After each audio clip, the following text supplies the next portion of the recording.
السلام عليكم ورحمة الله وبركاته. خليني كده في البداية أديكم نبذة عن اليوم الوطني السعودي وأعرفكم عليه. في 23 سبتمبر 1932 أصدر الملك عبد العزيز ابن عبد الرحمن آل سعود مرسوم ملكي بيعلن فيه توحيد مملكتي الحجاز ونجد وتغيير اسم الدولة إلى المملكة العربية السعودية وباقي الأرجاء. وفي عام 1965 تم إصدار من الملك فيصل ابن عبد العزيز مرسوم يخلي اليوم ده يحتفى بيه سنويا كيوم وطني على مستوى الحكومة. وفي 2005 بقى اليوم الوطني عطلة رسمية. طبعا اليوم ده بيبقى يوم جميل جدا في جميع أنحاء المملكة، وأجواء الاحتفال فيه بتبقى ممتعة جدا وجميلة، وكمان منظر الأطفال وهي بتلعب والعجلة الشقية اللي بيلعبوا بيها دي بجد حاجة تجنن. اليوم الوطني يوم بيروي قصة مجد وبداية وطن بيكبر كل يوم. في الشوارع أجواء بهجة وأعلام خضراء بترفرف، كل شيء بيحكي عن الحب الكبير للوطن السعودي.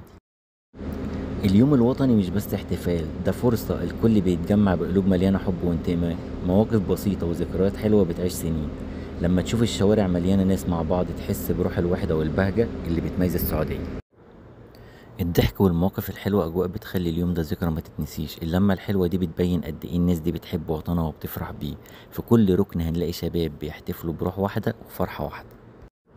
مهما حكيت عن اليوم ده وإزاي الأجواء فيه حلوة مش هتحس بيه غير لو عشته فعلا.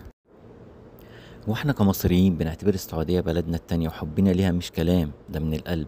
عشنا فيها سنين وشوفنا فيها خير وبركة وأمان، والنهاردة بنحتفل معاهم باليوم الوطني وبنقول لإخواتنا السعوديين مبروك عليكم ومبروك لينا بيكم. ربنا يديم عزكم وأمنكم وخيركم ودام عزك يا وطن. ويلا بينا.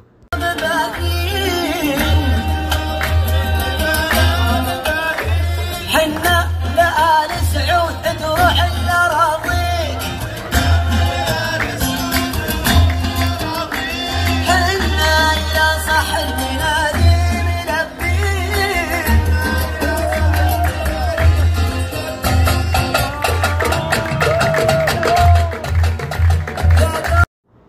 كان معاكم محمد عبد الفتاح من صفحة متغرب في السعودية، وطبعا ما تنسوش المتابعة عشان يصلكم كل جديد.